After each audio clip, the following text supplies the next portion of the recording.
Hi doctor Harsh.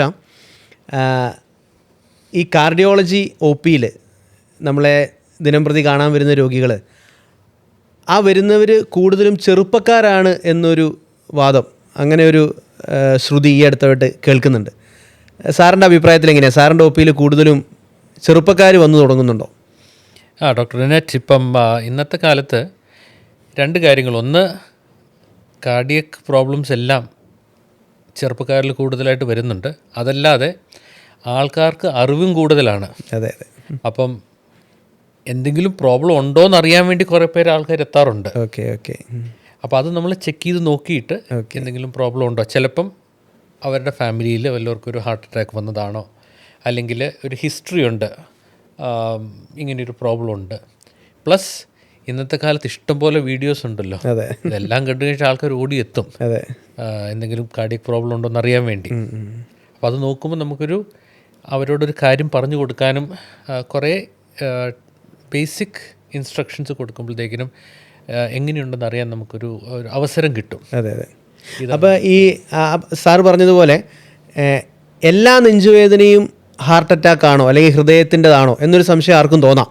അതിനെക്കുറിച്ച് സാർക്ക് എന്താണ് പറയാനുള്ളത്? തീർച്ചയായും ഒരു ചെറിയൊരു നെഞ്ചിന് വിഷമം തോന്നുമ്പോഴത്തേക്കിനും ആൾക്കാർക്ക് ഇത് ഫസ്റ്റ് ഹാർട്ട് അറ്റാക്ക് ആണോ എന്നാണ് മനസ്സിൽ വരുന്നത്. അപ്പോൾ ഹാർട്ട് അറ്റാക്ക് ആണോ എന്നറിയാൻ വേണ്ടി ആദ്യം ഒരു ഡോക്ടറെ പോയി കാണുന്നതാണ് നല്ലത്. പക്ഷേ ചില കാര്യങ്ങൾ ശ്രദ്ധിച്ചാൽ നല്ലതായിരുന്നു. നെഞ്ചിൽ ഇപ്പോൾ ഒരു അമിതമായ ഒരു സ്ട്രോങ് പെയിൻ വരിക, അത് വിട്ടുമാറുന്നില്ല, അതിൻ്റെ കൂടെ വേർക്കുക, ഛർദ്ദിക്കുക, തലകറക്കം തോന്നുക, അത് നമ്മൾ ചില ആൾക്കാർ അതിന് ഗ്യാസിന് മരുന്ന് കഴിക്കും. പക്ഷേ ഇത് മാറുന്നില്ലെന്നാണെങ്കിൽ അത് വെച്ചുകൊണ്ടിരിക്കാതെ ഹോസ്പിറ്റലിൽ പോവുക, ചെക്ക് ചെയ്യുന്നതാണ്. അപ്പം ഹാർട്ടിൻ്റെ പെയിൻ എന്നുള്ളത്, ഹാർട്ട് അറ്റാക്കിൻ്റെ പെയിൻ എന്നുള്ളത് എല്ലാ സമയത്തും ഒരു സാധാരണ രീതിയിൽ വേദനയായിട്ട് തോന്നണമെന്നില്ല. ചിലർക്കതൊരു എരിച്ചിലായിട്ട് വരാം, അതും നെഞ്ചിൻ്റെ നടുഭാഗത്ത് വരാം, ലെഫ്റ്റിലും റൈറ്റിലും വരാം, അല്ലെങ്കിൽ കഴുത്തിൻ്റെ ഭാഗത്ത് വരാം, പുറത്തു വരാം, രണ്ട് കൈയിലോട്ട് വ്യാപിക്കാം. ഇതൊക്കെ കാർഡിയക് പെയിനിൻ്റെ ഓരോ ലക്ഷണങ്ങളാണ്. പക്ഷേ മെയിൻ കാര്യം എന്ന് വെച്ചാൽ, ഇൻ കേസ് ഈ പെയിൻ മാറുന്നില്ല, ഒരു 5-10 മിനിറ്റ് നിൽക്കുവാണ്, അതിൻ്റെ കൂടെ വേറെ ഞാൻ പറഞ്ഞ പോലെ വേർക്കുവാണ്, ബുദ്ധിമുട്ടുണ്ടെങ്കിൽ ഒരു ഡോക്ടറെ കാണാൻ ടൈമായിട്ടുണ്ട്. അത് വെച്ചുകൊണ്ടിരിക്കരുത്. മിക്ക സമയത്തും മാക്സിമം ഡിലേ വരുന്നത് നമ്മൾ ചിന്തിച്ചിട്ടാണ്. ഇത് ഹാർട്ടിൻ്റെ ആണോ ഇല്ലയോ, അതിനി നാളെ രാവിലെ പോയാൽ മതിയോ, ഇപ്പോൾ രാത്രി ഞാൻ ബിരിയാണി കഴിച്ചു, എനിക്കത് ഗ്യാസിൻ്റെ ആണോ, ഇതൊക്കെയാണ് നമ്മുടെ ഡൗട്ടുകൾ. അപ്പോൾ ഇത് വെച്ചുകൊണ്ടിരിക്കാതെ usually the major risk and major delay വീട്ടിലാണ്, നമ്മുടെ മനസ്സിലാണ്. പോയി ചെക്ക് ചെയ്തിട്ട് ഒരു ECG എടുക്കുക, ഡോക്ടറെ കാണുക, ബുദ്ധിമുട്ടൊന്നുമില്ല എന്ന് പറയുവാണെങ്കിൽ പിന്നെ നമുക്കത് ഇച്ചിരൂടെ സിമ്പിളായിട്ടും പിന്നെ ഫർദർ എന്തെങ്കിലും കാര്യമുണ്ടെന്ന് നമുക്ക് നോക്കാം. ആ റിസ്ക് നമുക്ക് എപ്പോഴും അവോയ്ഡ് ചെയ്യണമെന്നാണ് പ്രത്യേകം പറയുന്നത്. അപ്പോൾ ഈ സാറ് പറഞ്ഞതുപോലെ നമ്മൾ നെഞ്ചുവേദന, ചിലർ പറയാറുണ്ട് എനിക്ക് എപ്പോഴും വേദനയില്ല, പക്ഷേ ഞാനൊന്ന് സ്പീഡിൽ നടക്കുമ്പം അല്ലെങ്കിൽ ഞാൻ സ്റ്റെപ്പ് ഒന്ന് ഓടി കയറാൻ ശ്രമിക്കുമ്പം അപ്പോൾ മാത്രമേ വേദനയുള്ളൂ. വേദന എന്ന് പോലും അല്ല, സാറ് പറഞ്ഞതുപോലെ അത് ഒരു പലരും പറയാറുള്ളത് എന്താണെന്ന് വിവരിക്കാൻ പറ്റാത്തൊരു ബുദ്ധിമുട്ട്. അത് നെഞ്ചിലൊരു കല്ലെടുത്ത് വെച്ചതുപോലെ, അല്ലെങ്കിൽ ഒരു ശ്വാസം കിട്ടുന്നില്ല. പക്ഷേ ആ ചെയ്യുന്ന കാര്യം ഒന്ന് നിർത്തി കഴിഞ്ഞാൽ കാര്യങ്ങൾ ഓക്കെ ആയി. തീർച്ചയായും ഇതിന് എഫേർട്ട് എൻജോയ് എന്ന് പറയുന്നത് വെച്ചാൽ, നമ്മൾ എന്തെങ്കിലും ജോലി ചെയ്തുകൊണ്ടിരിക്കുമ്പോഴോ ഒരു നെഞ്ചിലൊരു കെട്ടൽ പോലെ എന്നാണ് മിക്ക ആൾക്കാരും പറയുന്നത്.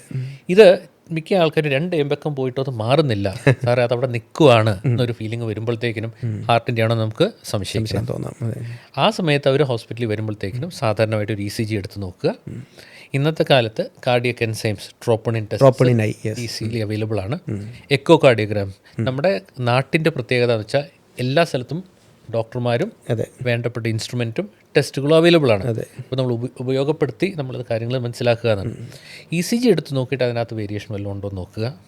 അത് കഴിഞ്ഞിട്ട് ബ്ലഡിൽ നോക്കുക, അല്ലെങ്കിൽ എക്കോ കാർഡിയോഗ്രാം, അല്ലെങ്കിൽ ട്രെഡ്മിൽ ടെസ്റ്റ്, ഇങ്ങനത്തെ ടെസ്റ്റുകളാണ് കാർഡിയക് ടെസ്റ്റുകളുള്ളത്. ഇതിനകത്ത് നോക്കിയിട്ട് ചെസ്റ്റ് പെയിൻ ക്യാരക്ടറിസ്റ്റിക് ഓഫ് എൻജൈന എന്ന് വെച്ചാൽ നിങ്ങൾ പറഞ്ഞ പോലെ നടക്കുമ്പോഴോ, ഹൃദയത്തിൽ ചെയ്യുമ്പോഴോ, എന്തെങ്കിലും വെയിറ്റ് പൊക്കുമ്പോഴോ, എക്സർസൈസ് ചെയ്യുമ്പോഴോ നെഞ്ചുവേദന വരുമ്പോൾ, അത് പിന്നെ നിർത്തിയ സമയത്ത് നോർമലായിട്ട് വരുവാണെങ്കിൽ അതൊരു കാർഡിയക് പെയിനിൻ്റെ ആവാനുള്ള സാധ്യത കൂടുതലാണ്. അതെ. അതുപോലെ തന്നെ നിങ്ങൾ കേട്ട് കാണും, കുറേ ചെറുപ്പക്കാരിൽ ഒരു വെരി എക്സ്ട്രാ സ്ട്രെനുവസ്, അമിതമായ എക്സർസൈസ് ചെയ്യുക, ജിമ്മിലോട്ട് പോവുക. ഇന്നത്തെ കാലത്ത് it is common to hear that ജിമ്മിൽ പോയപ്പോൾ നെഞ്ചിൻ്റെ ഒരു വിഷമം, കുഴഞ്ഞു വീണു എന്നൊക്കെയുള്ള വാർത്തകൾ ഒരുപാട് കേൾക്കുന്നുണ്ട്. അപ്പോൾ it is not an uncommon thing. ഇന്നത്തെ കാലത്ത് നമുക്ക് കുറേ കേട്ട് വരുന്നുണ്ട്. ഒരു പ്രത്യേക കാര്യം എന്ന് വെച്ചാൽ മിക്ക ആൾക്കാർക്കും what is called prodromal symptoms, ഇതിന് മുമ്പ് 1-2 ദിവസം മുമ്പ് എന്തോ ഒരു ചെറിയൊരു ലക്ഷണങ്ങളൊക്കെ സൂചനകൾ പലപ്പോഴും ലഭിക്കുന്നുണ്ടാകും. ഒരു ചെറിയൊരു ശ്വാസം മുട്ടൽ, നെഞ്ചിൻ്റെ ചെറിയ പ്രയാസം, എക്സസൈസ് നിർത്തിയപ്പോൾ എനിക്ക് കുഴപ്പമില്ല, ഞാനൊരു സോഡ കുടിച്ചു കുഴപ്പമില്ല. അങ്ങനെ ആൾക്കാർ സാധാരണമായിട്ട് അടുത്ത ദിവസം ജിമ്മിൽ പോയി അതിനേക്കാളും ഹെവിയർ ലോഡ് എടുക്കുകയോ ഡോക്ടറെ കാണാതിരിക്കുകയോ ചെയ്യുന്ന സമയത്താണ് ഈ ബുദ്ധിമുട്ട് വരുന്നത്, പലപ്പോഴും ഇത് സംഭവിക്കുന്നത്. അപ്പോൾ ഇനി അങ്ങനെ ഒരാൾ വന്നു, അയാളൊരു ECG എടുത്തു, അല്ലെങ്കിൽ സാറ് പറഞ്ഞ പോലെ ട്രോപ്പോണിനായി എൻസൈം ചെയ്തു, അതിനകത്ത് ചില പോസിറ്റീവായിട്ടുള്ള കാര്യങ്ങൾ, പോസിറ്റീവ് എന്ന് ഉദ്ദേശിക്കുന്നത് രോഗം ഉണ്ടാകാൻ സാധ്യതയുണ്ട് എന്ന് സൂചിപ്പിക്കുന്ന രീതിയിൽ ചില ലക്ഷണങ്ങൾ കണ്ടു, എന്തായിരിക്കും അടുത്ത സ്റ്റെപ്പ്? കാർഡിയക് എൻസൈം പോസിറ്റീവാണ്, ECGയിൽ വേരിയേഷൻ ഉണ്ട് എന്ന് വെച്ചാൽ ഒരു ഹാർട്ട് അറ്റാക്കിൻ്റെ സജസ്റ്റീവായിട്ട് വല്ലതും ഉണ്ടെങ്കിൽ യൂഷ്വലി നമ്മളൊരു എക്കോ കാർഡിയോഗ്രാം എടുത്ത് നോക്കി ഹാർട്ടിൻ്റെ പമ്പിങ് എങ്ങനെയുണ്ടെന്ന് നോക്കും. എന്തെങ്കിലും വാൽവിന് ഹാർട്ടിൻ്റെ മസിലിന് ഡാമേജ് ഉണ്ടോ, വാൽവിന് ലീക്ക് ഉണ്ടോ, ഈ കാര്യങ്ങളൊക്കെ നമ്മൾ നോക്കും. ഉണ്ടെന്നാണെങ്കിൽ യൂഷ്വലി മെഡിസിൻസ്, മരുന്നുകൾ, രക്തവലിക്ക് നമ്മൾ ആസ്പിരിൻ പോലത്തെ മരുന്നുകളുണ്ട്, അത് കൊടുക്കുക. കൊടുത്തു കഴിഞ്ഞിട്ട് നെക്സ്റ്റ് സ്റ്റെപ്പ് ആളെ ഒന്ന് സ്റ്റെബിലൈസ് ചെയ്യാൻ വേണ്ടി പ്രഷറും ആളുടെ ശ്വാസമുട്ടലോ ഓക്സിജൻ ലെവലോ വലിയ കുറവുണ്ടോ അങ്ങനെ കാര്യങ്ങളൊക്കെ നോക്കിയിട്ട് വി സജസ്റ്റ് നിങ്ങളൊരു ആൻജിയോഗ്രാം ചെയ്ത് ബ്ലോക്ക് ഉണ്ടോ എന്ന് നോക്കുക. ആൻജിയോഗ്രാം ഒരു ഡെഫിനറ്റീവ് ടെസ്റ്റ് എന്ന് വെച്ചാൽ അതിനപ്പുറം ടെസ്റ്റില്ല, കൃത്യമായിട്ട് നമുക്ക് ബ്ലോക്ക് എവിടെയുണ്ട്, ഗോൾഡ് സ്റ്റാൻഡേർഡ് ഇൻവെസ്റ്റിഗേഷൻ എന്നൊക്കെ പറയാവുന്ന ഇൻവെസ്റ്റിഗേഷൻ. അതും 2 തരത്തിൽ ചെയ്യാം. പേഷ്യൻ്റ് സ്റ്റേബിൾ ആണ്, കുഴപ്പമൊന്നുമില്ല, ട്രോപ്പോണിനായി നെഗറ്റീവ് ആണ്, ഡൗട്ട് ഉണ്ടെങ്കിൽ CT സ്കാൻ ആൻജിയോഗ്രാം എന്നുള്ള രീതിയിൽ നമുക്ക് ചെയ്യാം. അല്ലെങ്കിൽ conventional angiogram is considered the gold standard, because അതിനകത്ത് കൃത്യമായിട്ട് നമുക്ക് ബ്ലോക്കുകൾ എവിടെയെന്ന് അറിയാം, എങ്ങനെയാണ് ചികിത്സിക്കേണ്ടതെന്ന് നമുക്കറിയാം. ഇപ്പോൾ മരുന്ന് കൊണ്ട് മാറുന്ന ബ്ലോക്കാണോ, ആൻജിയോപ്ലാസ്റ്റി വേണോ, ബൈപ്പാസ് സർജറി വേണോ, ഈ കാര്യങ്ങളൊക്കെ നമുക്ക് അതിനകത്ത് അറിയാവുന്നതാണ്. ഓക്കെ, അപ്പോൾ ആൻജിയോഗ്രാം ഒരു ടെസ്റ്റാണ് അല്ലേ, ഒരു രോഗം നിർണ്ണയിക്കാൻ ഡോക്ടറെ സഹായിക്കുന്ന ഒരു ഉപാധിയാണ്. അതെ. എങ്ങനെയാണ് സാർ ഈ ആൻജിയോഗ്രാം ചെയ്യുന്നത്? പലർക്കും ആൻജിയോഗ്രാം ചെയ്യുക എന്ന് പറയുമ്പോൾ തന്നെ അതൊരു വലിയ എന്തോ ഒരു പ്രശ്നമുള്ള കേസായിട്ട് പലരും കൺസിഡർ ചെയ്യാറുണ്ട്. പണ്ടത്തെ കാലത്ത് ആൻജിയോഗ്രാം ഒരു വലിയൊരു ടെസ്റ്റായിട്ട് കണ്ടിരിക്കുമായിരുന്നു ആൾക്കാർ. പക്ഷേ ഇപ്പോൾ അങ്ങനെയല്ല. ആൻജിയോഗ്രാം നമ്മൾ ലോക്കൽ അനസ്തീസിയ കൊടുത്ത് നമ്മൾ കൈ റേഡിയൽ ആർട്ടറി കൈൻ്റെ ഭാഗത്തോ അല്ലെങ്കിൽ തൊടഭാഗത്തോ മരവിപ്പിച്ചിട്ട് ചെറിയൊരു ട്യൂബ് നമ്മൾ കയറ്റുന്നു. പേഷ്യൻ്റ് കോൺഷ്യസ് ആണ്, ബോധം കെടുത്താറില്ല. ഈ ട്യൂബ് ഹാർട്ടിൻ്റെ അവിടെ ചെല്ലുമ്പോഴത്തേക്ക് ഒരു ഡൈൻ്റെ ഒരു ഇഞ്ചക്ഷൻ കൊടുക്കുമ്പോൾ നമുക്ക് രക്തക്കൊള്ള തെളിഞ്ഞ് കാണും. എവിടെയാണ് ബ്ലോക്ക്, എവിടെ ചുരുങ്ങിയിരിക്കുന്നത്, അടഞ്ഞു കിടക്കുന്നുണ്ടോ, എങ്ങനെയാണ് ചികിത്സിക്കേണ്ടത് കൃത്യമായിട്ട് അറിയാവുന്നതാണ്. യൂഷ്വലി ഒരു 15 മിനിറ്റ് തൊട്ടും അരമണിക്കൂർ എടുക്കുന്നൊരു ടെസ്റ്റാണ്. അതിനകത്ത് നമുക്കറിയാം കൃത്യമായിട്ട് എവിടെയാണ് ബ്ലോക്കുകൾ, അതനുസരിച്ച് നമുക്കൊരു തീരുമാനം എടുക്കാം. അപ്പോൾ സാറിൻ്റെ OPയിൽ വരുമ്പോൾ പലപ്പോഴും പല വ്യക്തികൾക്കും ഈ ട്രോപ്പോണിനായി ടെസ്റ്റുകൾ വഴിയോ ഇല്ലെങ്കിൽ അവർ പറയുന്ന ആ ഒരു വേദനയുടെ ഒരു ക്യാരക്ടറൊക്കെ വെച്ചിട്ട് പലർക്കും ആൻജിയോഗ്രാം ആവശ്യമായി വന്നേക്കാം. ഈ ആൻജിയോഗ്രാം പറയുമ്പോൾ ആൻജിയോഗ്രാം എനിക്ക് എന്തിനാണ് എന്ന രീതിയിലുള്ളൊരു പ്രതികരണങ്ങൾ ഡോക്ടർ ഉണ്ടാവാറുണ്ടോ? തീർച്ചയായും. ഒരു ചെറുപ്പക്കാരൻ അല്ലെങ്കിൽ ഒരു വ്യക്തിക്ക് എനിക്കിങ്ങനെ ഒരു അസുഖം ഉണ്ടോ എന്ന് ആദ്യം ഒരു ഡൗട്ടുണ്ട്. അപ്പോൾ ഒരു കാര്യമുണ്ട്, ഇന്നത്തെ കാലത്ത് ഇറ്റ് ഈസ് വെരി ക്ലിയർ. നമുക്ക് എവിഡൻസ് ബേസ്ഡ് മെഡിസിൻ എന്ന് പറയുമ്പോൾ നമുക്കറിയാം ECGക്കകത്ത് ഈ വേരിയേഷൻ ഉണ്ട്, ബ്ലഡ് ടെസ്റ്റ് പോസിറ്റീവാണ്, എക്കോ കാർഡിയോഗ്രാമിനകത്ത് നമുക്ക് ചെറിയ ഡാമേജ് കാണുവാണെങ്കിൽ ഒരു ബ്ലോക്കിൻ്റെ നല്ല ലക്ഷണം ഉണ്ടെങ്കിൽ മിക്ക ആൾക്കാർക്കും മനസ്സിലാവും ആൻജിയോഗ്രാമിൻ്റെ ആവശ്യമുണ്ട്. നിങ്ങൾ ആദ്യം ചോദിച്ച പോലെ ആൻജിയോഗ്രാം എന്ന് പറയുമ്പോൾ എല്ലാവർക്കും ഒരു മടിപ്പുണ്ട്, നമുക്കൊരു എന്തുകൊണ്ടാണ് നമ്മൾ ഡോക്ടറിനോട് പറഞ്ഞു, ഒരു പേടിയുണ്ട്. പക്ഷെ അങ്ങനെയല്ല. ഇന്നത്തെ കാലത്ത് അതൊരു നമുക്കൊരു അവസരമാണ് ബ്ലോക്ക് ഉണ്ടോയെന്ന് നോക്കി ചികിത്സിക്കാൻ. ഒരു ഹാർട്ട് അറ്റാക്ക് വരുന്നേക്കാളും നല്ലത് നമ്മൾ കണ്ട് ചികിത്സിക്കുക എന്നാണ്. സോ ആൻജിയോഗ്രാം ചെയ്ത് ബ്ലോക്ക് ഉണ്ടെങ്കിൽ അത് ചികിത്സിക്കുക, അല്ലെങ്കിൽ സർജറിയിലോട്ട് മാറ്റുക, എന്താണെന്ന് വെച്ചാൽ. അപ്പോൾ ആൻജിയോഗ്രാം ചെയ്യുന്നു, നമ്മൾ ഹൃദയത്തിൽ ചില ബ്ലോക്കുകൾ ഉണ്ടെന്ന് കണ്ടെത്തുന്നു. അപ്പോൾ എപ്പോഴും എല്ലാ രോഗികളുടെയും ഒരു വളരെ കോമൺ ആയിട്ടുള്ള ക്വസ്റ്റ്യനാണ്, എത്ര ബ്ലോക്ക് ഉണ്ട് സാറേ, എത്ര ശതമാനം ബ്ലോക്ക് ഉണ്ട് എന്നൊക്കെ. ഈ ബ്ലോക്കുകൾ എത്ര എണ്ണമുണ്ട് അല്ലെങ്കിൽ അത് എത്ര ശതമാനമുണ്ട് എന്നതിനെയൊക്കെ അടിസ്ഥാനപ്പെടുത്തി എങ്ങനെയാണ് ഈ ചികിത്സ നിർണ്ണയിക്കുന്നത്? സാധാരണമായിട്ട് ഒരു 70% ഒരു ബ്ലോക്കാണ് നമ്മൾ സിഗ്നിഫിക്കൻറ്റ്, നമുക്ക് ഇതിനെ ചികിത്സിക്കണം എന്ന് പറയുന്ന ബ്ലോക്കാണ്. ആ ബ്ലോക്കിനപ്പുറം 70, 80, 90% കൂടുതലുള്ള ബ്ലോക്ക് ആണെങ്കിൽ അത് നമ്മൾ എങ്ങനെയാണ് ചികിത്സിക്കുന്നതെന്നൊരു തീരുമാനം എടുക്കണം. ഇപ്പോൾ ഒരു ബ്ലോക്കൊക്കെ ഉള്ളൂ എന്ന് ആൻജിയോപ്ലാസ്റ്റി, ഒരു സ്റ്റെൻറ്റ് ഇടുക, ബലൂൺ വെച്ച് മാറ്റുക, അത് മൾട്ടിപ്പിൾ ഓപ്ഷൻസ് ഉണ്ട്. പക്ഷേ അതല്ല, ഒരു ബ്ലോക്ക് അല്ലാതെ 5-6 ബ്ലോക്ക് ഉണ്ട്, അല്ലെങ്കിൽ സർട്ടൻ ക്രിട്ടിക്കൽ ഏരിയാസ്, നമ്മുടെ ലെഫ്റ്റ് മെയിൻ കൊറോണറി ആർട്ടറി എന്ന് പറയും, അങ്ങനത്തെ ബ്ലോക്സിന് bypass surgery is also a wonderful option. അത് ലോങ് ടേം ഓൾസോ നല്ലതാണ്. ഇപ്പോൾ ഡോക്ടർ അറിയാവുന്ന പോലെ യു ആർ കാർഡിയക് സർജൻ. അപ്പം ഇങ്ങനെയൊരു കേസ് വരുമ്പോഴത്തേക്കിനും പേഷ്യൻറ്റിനോട് options we discuss regarding angioplasty and surgery. അപ്പോൾ ചില ആൾക്കാർക്ക്, for example a very elderly man, surgical risk ഒത്തിരി കൂടുതലുള്ള ആൾക്കാർക്കോ, ഓർ ഒരു സിംഗിൾ 1-2 ബ്ലോക്കുള്ള ആൾക്കാർക്ക് ആൻജിയോപ്ലാസ്റ്റി ചെയ്യാൻ സൂട്ടബിളായ അനാറ്റമി ഉള്ള ആൾക്കാർക്ക് ആൻജിയോപ്ലാസ്റ്റി സജസ്റ്റ് ചെയ്യും. പക്ഷേ usually there is a meeting ഉള്ള heart team meeting, like there is a cardiologist ഒരു കാർഡിയക് സർജൻ ഇരുന്നിട്ട് നമുക്ക് നോക്കിയിട്ട് what is beneficial for the patient എന്ന് തീരുമാനിക്കും, അവരോട് ഡിസ്കസ് ചെയ്യും. പിന്നെ അവരുടെ ചില ആൾക്കാരുടെ സർട്ടൺ പ്രിഫറൻസസ് ഉണ്ട്. ചിലർ പറയും എന്നെ കത്തിവെക്കും. അതെ, എനിക്ക് ഓപ്പറേഷൻ വേണ്ട എന്ന് പറയുന്നവരുണ്ട്. അങ്ങനെ ആൾക്കാർക്ക് ആൻജിയോപ്ലാസ്റ്റി ഇസ് ദെയർ. അപ്പോൾ ഇന്നത്തെ കാലത്ത് കുറേ പുതിയ ടെക്നീക്സ് ആർ അവൈലബിൾ. പണ്ടത്തെ കാലത്ത് ചെയ്യാൻ പറ്റാത്ത, ഇപ്പോൾ ഒരു ഒത്തിരി കാൽഷ്യം അടിഞ്ഞ വെസൽസ് അല്ലെങ്കിൽ ഒത്തിരി ബ്ലോക്ക് ഉള്ളത് 100% അടഞ്ഞു കിടക്കുന്ന ഒരു ക്രോണിക് ഒക്ലൂഷൻ എന്ന് പറയും. ഇങ്ങനത്തെ ബ്ലോക്സ് എല്ലാം ക്ലിയർ ചെയ്യാൻ ഇന്നത്തെ കാലത്ത് സ്പെഷ്യൽ ഡ്രിൽസ് ഉണ്ട്, അത്രക്റ്റീവ് എന്ന് പറയും. അതല്ലാതെ ചില സ്പെഷ്യൽ ബലൂൺസ് ഉണ്ട്, കല്ല് പൊട്ടിക്കുന്നത്. നമ്മൾ ശരിക്കും പറഞ്ഞാൽ ഉള്ളിലത്തെ ആ കാൽഷ്യം ബ്ലോക്ക് ഡിസോൾവ് ചെയ്യാനുള്ള ലിത്തോട്രിപ്സി എന്നുള്ള മെഷീൻസ് ഉണ്ട്. അങ്ങനെ കുറേ പുതിയ ഉപകരണങ്ങളുണ്ട്. ഇതെല്ലാം ആൻജിയോപ്ലാസ്റ്റി എന്നുള്ളൊരു ഫീൽഡിനെ നല്ലപോലെ ബ്രോഡൻ കൂടുതൽ അത് എളുപ്പമാക്കുകയൊക്കെ ചെയ്യുന്നുണ്ട്. എങ്കിലും ആ ബ്ലോക്കുകളുടെ എണ്ണവും ബ്ലോക്കുകൾ എവിടെയൊക്കെയാണ് അതിൻ്റെ ഘടനയും ഒക്കെ ബേസ് ചെയ്തിട്ടാണ് ഈ ബ്ലോക്കുകൾക്ക് എന്ത് ചികിത്സയാണ് ഉചിതം എന്ന് നമ്മൾ നിർണ്ണയിക്കുന്നത്. അപ്പോൾ ഈ സിൻടാക്സ് സ്കോർ എന്നൊക്കെ പറഞ്ഞിട്ടുള്ള ആ സ്കോർ ബേസ് ചെയ്തിട്ട് ആ സ്കോർ ഇത്ര സ്കോറിന് മുകളിലാണെങ്കിൽ സർജറി, ഇത്ര സ്കോറിന് താഴെയാണെങ്കിൽ ആൻജിയോപ്ലാസ്റ്റി, അതൊക്കെയാണ് ഉചിതമായ ഒരു ചികിത്സാ രീതിയായിട്ട് നമ്മൾ പറയുന്നത്. ഈ ആൻജിയോപ്ലാസ്റ്റി ഒരു വ്യക്തിക്ക് വേണമെന്ന് കരുതുന്നു, അല്ലെങ്കിൽ നമ്മൾ ആൻജിയോപ്ലാസ്റ്റി നിർദ്ദേശിക്കുന്നു. ഈ ആൻജിയോപ്ലാസ്റ്റി എന്ന് പറയുന്ന പ്രൊസീജിയർ ചെയ്താൽ അതിനുശേഷം എങ്ങനെയായിരിക്കും രോഗിയുടെ ഒരു ജീവിതം? എന്തൊക്കെയാണ് ശ്രദ്ധിക്കേണ്ടത്, അല്ലെങ്കിൽ എന്തൊക്കെ ആ വ്യക്തിക്ക് സാധിക്കും, അങ്ങനത്തെ കാര്യങ്ങൾ? ഹാർട്ടിൻ്റെ പമ്പിങ്, നമ്മൾ ഇജക്ഷൻ ഫ്രാക്ഷനോ ഹാർട്ടിൻ്റെ ബലം എങ്ങനെയുണ്ടോ ആദ്യം നോക്കിയിട്ട്, ഹാർട്ടിന് വലിയ കുഴപ്പമില്ല, നമ്മൾ ബ്ലോക്ക് ക്ലിയർ ചെയ്ത് കഴിഞ്ഞിട്ടും ഹാർട്ട് നല്ല സ്ട്രോങ് ആണെന്നാണെങ്കിൽ ഒരു certain period of rest and rehabilitation നമ്മൾ പറയും. അതിനകത്ത് ഇത്ര മരുന്ന് കഴിക്കണം, ഡയറ്റ് കൃത്യമായിട്ട് നോക്കണം, ഷുഗർ കൺട്രോൾ വേണം, പുകവലി നിർത്തണം, ഇങ്ങനത്തെ ഉപദേശങ്ങളൊക്കെ കൊടുക്കും. കൊടുത്തു കഴിഞ്ഞിട്ട് പേഷ്യൻ്റ് ഇതെല്ലാം ഫോളോ ചെയ്യുവാണെങ്കിൽ normally within A few weeks പുള്ളിയുടെ റുട്ടീൻ ആക്ടിവിറ്റിയിൽ തിരിച്ചു വരും. തുടരാം. ഇടയ്ക്ക് ഒരു ഫോളോ അപ്പിന് വിളിക്കും. എന്ന് വെച്ചാൽ നമ്മൾ ECG എടുത്ത് നോക്കും, ബ്ലഡിൻ്റെ ടെസ്റ്റുകളൊക്കെ നോക്കിയിട്ട് എങ്ങനെയുണ്ട് കണ്ടീഷൻസ്, മെഡിസിൻസിൻ്റെ എഫക്റ്റ് എങ്ങനെയുണ്ട്, സൈഡ് എഫക്റ്റ് എങ്ങനെയുണ്ട്, ഈ കാര്യങ്ങളൊക്കെ അറിയാൻ വേണ്ടിയുള്ള ടെസ്റ്റുകൾ നമ്മൾ ചെയ്യാറുണ്ട്. ചെയ്ത് നോക്കിയിട്ട് എല്ലാം കുഴപ്പമൊന്നുമില്ല എന്നാണെങ്കിൽ ഗ്രാജ്വലി പുള്ളിയുടെ എക്സർസൈസ് റുട്ടീൻ, പുള്ളിയുടെ ഡയറ്റ് പ്ലാൻ, ഇതെല്ലാം നമ്മൾ പ്ലാൻ ചെയ്തിട്ട് നോർമൽ ലൈഫിലോട്ട് തിരിച്ച് കൊണ്ടുവരിക എന്നാണ്. മിക്ക ആൾക്കാർക്കും സന്തോഷമായിട്ട് they can get back to normal life. Heart തീരെ വീക്കായ ആൾക്കാർ, ഇപ്പോൾ ഒരു അറ്റാക്ക് വരുമ്പോൾ ചില ആൾക്കാർക്ക് ഹാർട്ടിന് ബലം കുറയാൻ സാധ്യത, അതാണ് എക്കോയിൽ നമ്മൾ കണ്ടെത്തുന്ന ആ ഒരു, അല്ലെങ്കിൽ വാൽവിന് ലീക്കുള്ള ആൾക്കാർക്ക്, ഇങ്ങനെ ആൾക്കാർക്ക് സ്പെഷ്യലായിട്ട് ചില മരുന്നുകൾ വേണ്ടി വരും, അല്ലെങ്കിൽ സ്പെഷ്യൽ പേസ് മേക്കറോ അല്ല അങ്ങനെ ഡിവൈസസ് പറയും. ഇത് ചിലർക്ക് വേണ്ടി വരാം. അപ്പോൾ എല്ലാ അറ്റാക്ക് വരുന്നവരും ഒരുപോലെയല്ല. ചില രോഗികൾ കൂടുതൽ ബുദ്ധിമുട്ടുള്ളവർ നേരിടുന്നവരായിരിക്കും, ചില ആൾക്കാർക്ക് കുറച്ച് ഉണ്ടായിരുന്നു. അപ്പോൾ ഇങ്ങനെ ഒരു കേസ് വരുമ്പോഴത്തേക്കും ഒരു ആൻജിയോപ്ലാസ്റ്റി ചെയ്തു എന്ന് വെച്ചാൽ പേഷ്യൻ്റ് ഒരു യങ്സ്റ്റർ, ഒരു ക്ലിനിക്കൽ എക്സാമ്പിൾ എന്ന് വെച്ചാൽ നമ്മുടെ ഒപിയിലോട്ട് ഒരാൾ വന്നു, ബ്ലഡ് ടെസ്റ്റ് ചെയ്തു, ആൻജിയോഗ്രാം ചെയ്തു, അതിനകത്തൊരു ബ്ലോക്ക് ഉണ്ട്, നമ്മളൊരു സ്റ്റെൻറ്റ് ഇട്ടു, ആൻജിയോപ്ലാസ്റ്റി ചെയ്തു. അത് കഴിഞ്ഞിട്ട് ഫോളോ അപ്പിന് വരുന്നു. ഇടയ്ക്ക് 1 in 3 to 6 months ചെക്ക് ചെയ്ത് നോക്കിയിട്ട് ഒരു 1 year കഴിയുമ്പോൾ ഒരു ട്രെഡ്മിൽ ടെസ്റ്റ് ഞങ്ങൾ നടത്തി നോക്കിയിട്ട് ബ്ലോക്ക് ഉണ്ടോ എന്ന് നോക്കും. ഓർ പുള്ളിക്ക് ലക്ഷണങ്ങൾ വല്ലതും ഉണ്ടോ നോക്കുക. അതുപോലത്തെ എന്തെങ്കിലും ബുദ്ധിമുട്ട് വന്നാൽ അതേ പോയിന്റിലോ വേറെ പോയിന്റിലോ വരാൻ സാധ്യതയുണ്ട്. ഉദാഹരണം പറഞ്ഞാൽ ഒരു പുകവലിക്കുന്ന വ്യക്തി പുകവലി നിർത്താതെയോ, ഷുഗർ ഉള്ള ആൾക്കാർ മധുരം ശ്രദ്ധിക്കാതെ ഡയബറ്റീസ് കൺട്രോൾ ആവും. അത് പറഞ്ഞപ്പോഴാണ് പലരും പറയാറുണ്ട്, എന്തായാലും എൻ്റെ ഹൃദയത്തിൻ്റെ രക്തക്കുഴലിൽ സ്റ്റെൻറ്റ് ഇട്ടു, ഇനി എനിക്ക് വലിച്ചുകൂടെ, അല്ലെങ്കിൽ ഇനി എനിക്ക് മധുരം കഴിച്ചുകൂടെ, ഇനി എന്തിനാ ഗുളിക കഴിക്കുന്നത്? അത്തരം ഒരു ചോദ്യങ്ങൾ പലപ്പോഴും നമ്മൾ നേരിടാറുണ്ട്, ചോദിക്കാറുണ്ട്, മരുന്ന് നിർത്താറുണ്ട്. അവർക്ക് നല്ല കാര്യം എന്ന് വെച്ചാൽ ഈ പ്രൊസീജിയേഴ്സ് എല്ലാം വരും, അവർക്ക് ശരീരത്തിന് ഒരു ഊർജ്ജം, ഒരു ഉന്മേഷം കിട്ടും. അത് അതിൻ്റെ അർത്ഥം അസുഖം ഇല്ലെന്നല്ല, അസുഖം തൽക്കാലം കൺട്രോളിലാണെന്നാണ്. അപ്പോൾ നമ്മൾ ശ്രദ്ധിച്ചില്ലെങ്കിൽ ഇങ്ങനത്തെ ആൾക്കാർ ഒന്നുകൂടെ അതേ അസുഖമായിട്ട് തിരിച്ചു വരും. ആൻഡ് യൂഷ്വലി 1-2 അറ്റാക്ക് കഴിയുമ്പോഴത്തേക്കിനും ഹാർട്ടിൻ്റെ ആ പേശി അല്ലെങ്കിൽ ദ മസിൽ ബിക്കംസ് വീക്ക്. അപ്പം അതായപ്പോൾ നമുക്ക് ലോങ് ലൈഫ് നമ്മളെ ബാധിക്കും, ശ്വാസമുട്ടലുണ്ടാവും, അങ്ങനെ ബുദ്ധിമുട്ട് വരും. ഇങ്ങനത്തെ കേസ്, ചില കേസസ്, ഇപ്പോൾ എന്നൊരു കേസ് വന്നത്, പേഷ്യൻ്റ് വന്നപ്പോൾ പുള്ളിക്ക് നെഞ്ചിന് ആൻജിയോഗ്രാം ചെയ്തപ്പോൾ മൾട്ടിപ്പിൾ ബ്ലോക്സ് ഉണ്ട്. മൾട്ടിപ്പിൾ ബ്ലോക്സ് നോക്കിയപ്പോൾ ഞാൻ ഓർത്തു it is better that he goes for A bypass surgery.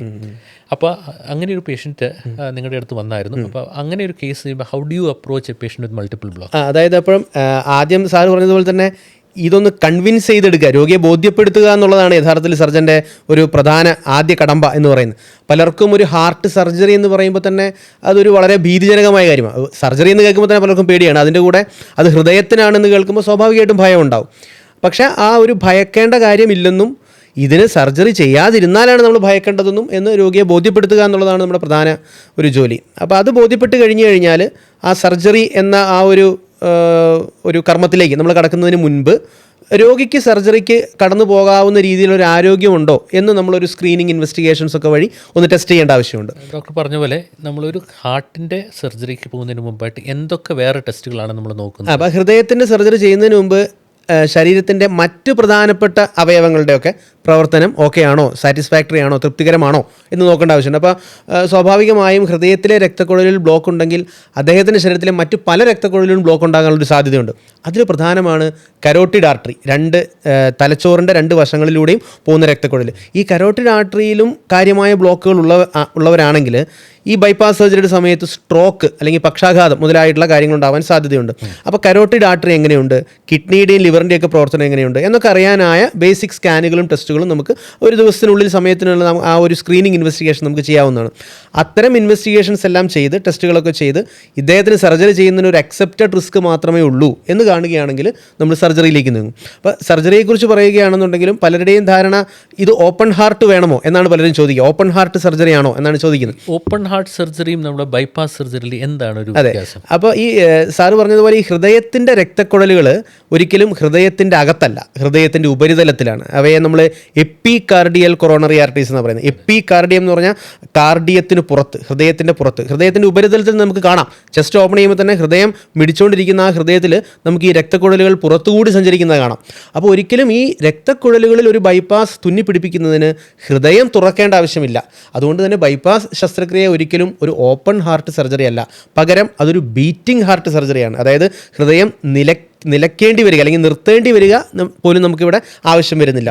ഹൃദയം ബീറ്റ് ചെയ്തുകൊണ്ടിരിക്കുന്നതിനിടയിൽ, വർക്ക് ചെയ്തുകൊണ്ടിരിക്കുന്നതിനിടയിൽ ഹൃദയത്തിൻ്റെ ഉപരിതലത്തിൽ കാലിലെടുത്ത വെയിനാവാം, അല്ലെങ്കിൽ ഇടത് നെഞ്ചിലൂടെ പോകുന്ന ലെഫ്റ്റ് ഇൻറ്റേർണൽ മെമ്മറി ആർട്ടറി ആവാം, കയ്യിലുള്ള റേഡിയൽ ആർട്ടറി ആവാം. ഇത്തരം പുതിയ വഴികൾ ഉപയോഗിച്ച് ഈ ബ്ലോക്കുകൾക്ക് അപ്പുറവും ഇപ്പുറവും തമ്മിൽ ഒരു ബൈപ്പാസ് ഘടിപ്പിച്ചു കൊടുക്കുന്ന സർജറിയാണ് യഥാർത്ഥത്തിൽ ബൈപ്പാസ് ശസ്ത്രക്രിയ. ചില നിങ്ങൾ കണ്ടു കാണും, ഇപ്പം ഈ നെഞ്ച് തുറക്കുമ്പം ഒരു പുകവലി പിന്നെ ആളുടെ ഹാർട്ടും ലങ്സും അല്ലാത്ത ഒരാളുടെ ഇതിനകത്ത് എന്തെങ്കിലും വ്യത്യാസമുണ്ടോ? അതെ. അപ്പോൾ നമ്മൾ പലപ്പോഴും ഈ സിനിമ കാണാൻ പോകുമ്പോൾ ഉള്ള പരസ്യം കണ്ടിട്ടുണ്ട്, പുകവലിക്കുന്ന ആൾക്കാരുടെ ശ്വാസകോശം സ്പോഞ്ച് പോലെയാണെന്നൊക്കെ പറയുന്ന ആ പരസ്യം. യഥാർത്ഥത്തിൽ അതിലും ഭീതികരമാണ് പലപ്പോഴും നമ്മൾ സ്മോക്കേഴ്സിൻ്റെ ആ ഒരു ഹാർട്ടും ലങ്സും കാണുമ്പോൾ.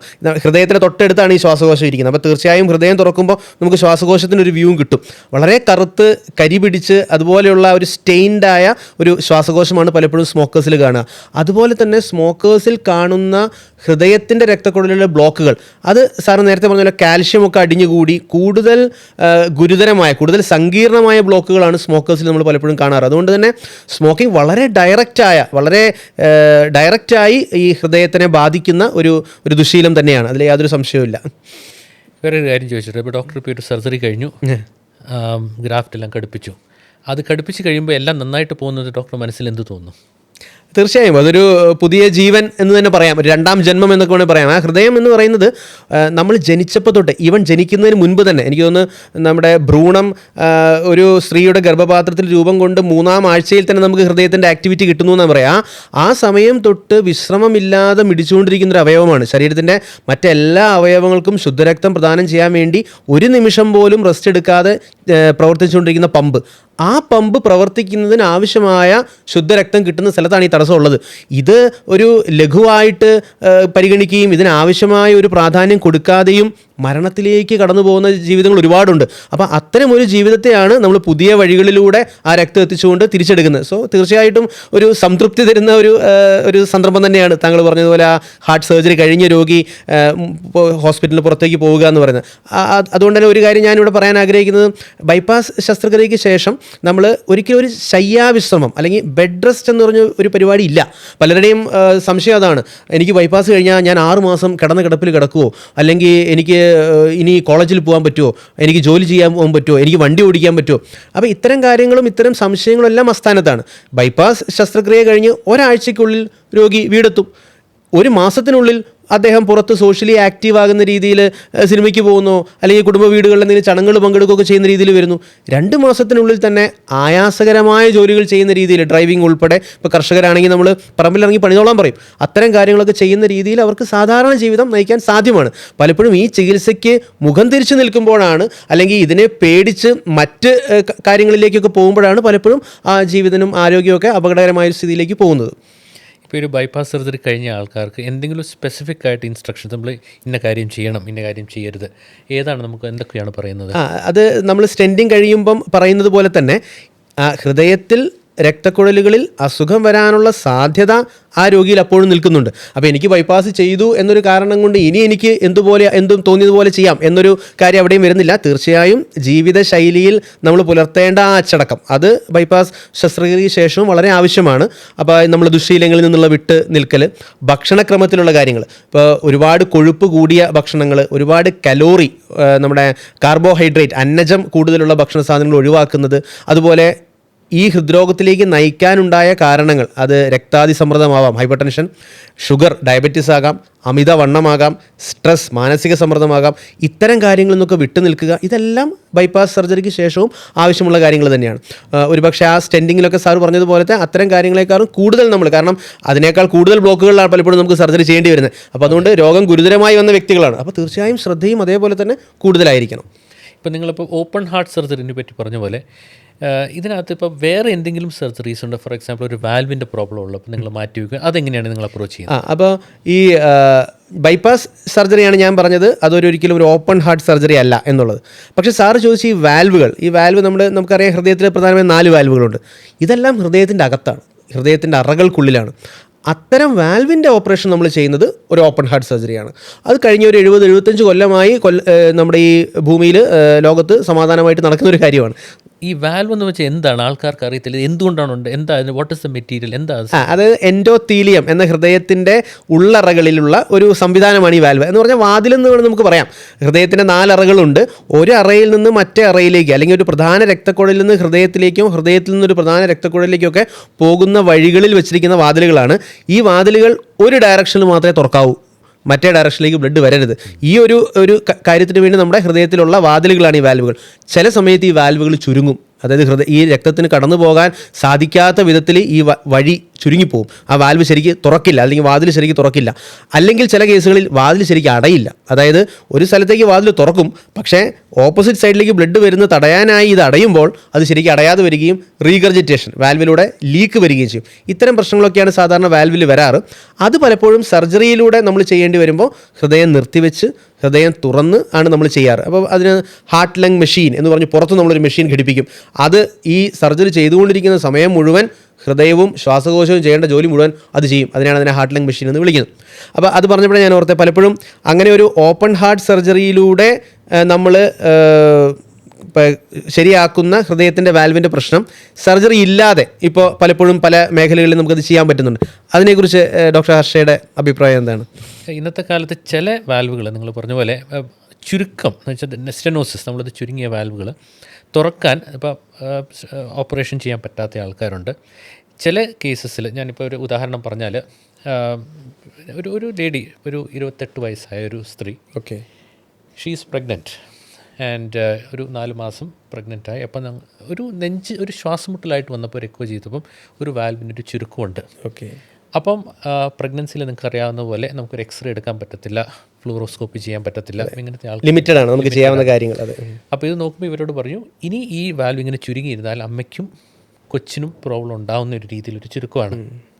അപ്പം ഈ കേസസിൽ how to proceed, either open surgery ചെയ്യാനുള്ള risk is very high, because ഒരു ഭ്രൂണമുണ്ട് അല്ലേ കുട്ടി. അതുകൊണ്ട് വേറെ ഓപ്ഷൻസ് എന്താണെന്ന് നോക്കുമ്പം നമുക്ക് വി ഹാവ് ഗോട്ട് വാൽവോട്ടമി എന്ന് വെച്ചാൽ നമ്മൾ തുടയിൽ കൂടി ഒരു ട്യൂബ് ഇട്ട് ഹാർട്ടിൻ്റെ ആ പർട്ടിക്കുലർ വാൽവിനടുത്ത് പോയിട്ട് കൃത്യമായിട്ട് ആ വാൽവ് ക്രോസ് ചെയ്തിട്ട് ഒരു ബലൂൺ നമ്മൾ എക്സ്പാൻഡ് ചെയ്യുമ്പോഴത്തേക്കും വാൽവ് തുറന്ന് കിട്ടും.